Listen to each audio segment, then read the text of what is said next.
Hong Kong is open for business. Even amid the coronavirus pandemic, its economy and cultural activity have continued, thanks to quick action to control the virus spread and a lot of adaptation. Welcome to Spotlight. In this edition, we look at how Hong Kong managed to maintain operations by boosting online activity. We begin with what helps make Hong Kong a global crossroads, its trade shows. And yes, the show must go on. The pandemic did put the brakes on a number of events, but not for long. Hong Kong moved quickly and early to bring the outbreak under control. With only about 1,100 people infected and less than 10 fatalities as of June, in a city of 7.5 million, Hong Kong forged ahead. One event going virtual in July is Start Me Up. Usually a bustling conference connecting startups and investors, it's going online. Joining us is Jane Chan, the head of Start Me Up HK. Jane, how do you make it virtual this time and keep the same energy level? What we're trying to do is try to preserve the best out of the face-to-face interactions you get at physical events with the best of the virtual aspects of it. So we've got world-renowned industry figures who's going to be talking about a number of different subjects in areas such as smart cities, retail technology, AI, fintech, everything that Hong Kong is really strong on. But we're going to marry that with a job fair, for example, or one-to-one investor matching and business matching. So you just can't play basketball like you did last time? We can't, no, unfortunately, no. But hopefully we can play some other kind of activities. Also supporting Hong Kong's startups is Cyberport, the city's leading incubator for more than 1,500 of them. All startups in Cyberport are getting a free rental. It's a waiver, subsidies from the government. As well as the government is giving away also subsidies for people to keep their jobs, as well as creating new jobs. Our startups are actually reacting very fast as well. Indeed, they actually come up with a lot of solutions that helped Hong Kong.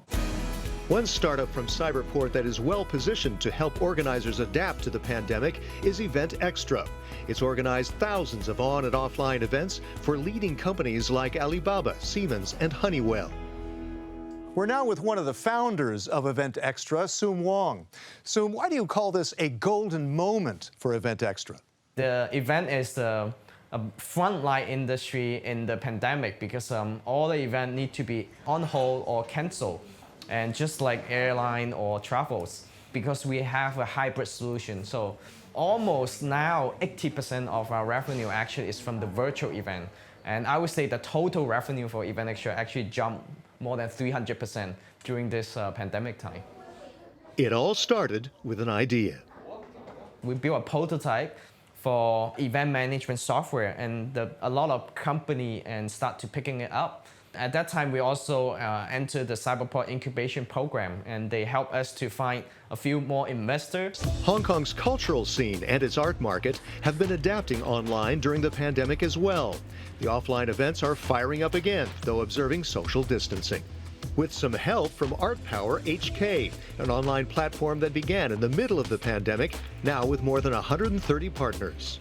Alice Mong is on the working group for Art Power HK. She heads Asia Society Hong Kong, one of the venues participating with Art Power. Alice Mong is joining us now. So Alice, in Hong Kong, for Hong Kong, it was lockdown, what lockdown, right? We were never under a lockdown. So there were activations of galleries, exhibitions, events. We are working with the artists to make sure that their art is seen. Or experience. Maybe in this day of social distancing can't be seen live, but they can be seen on a digital platform. Hong Kong's cultural scene continues to grow in a big way. The M+ Museum is completing construction and is scheduled to open next year. It's the latest addition to the sprawling West Kowloon Cultural District, built from the ground up. Every year we have something coming up that's celebrating art and the voice of artists, and that's what's so exciting about Hong Kong's art ecosystem today. Thanks a lot, Alice. So like Alice says, stay tuned. That's all for now on Spotlight. Catch all our spotlights on Hong Kong on Euronews.com to find out more. From all of us on the Euronews team, we say, don't say, thanks for watching, and see you next time.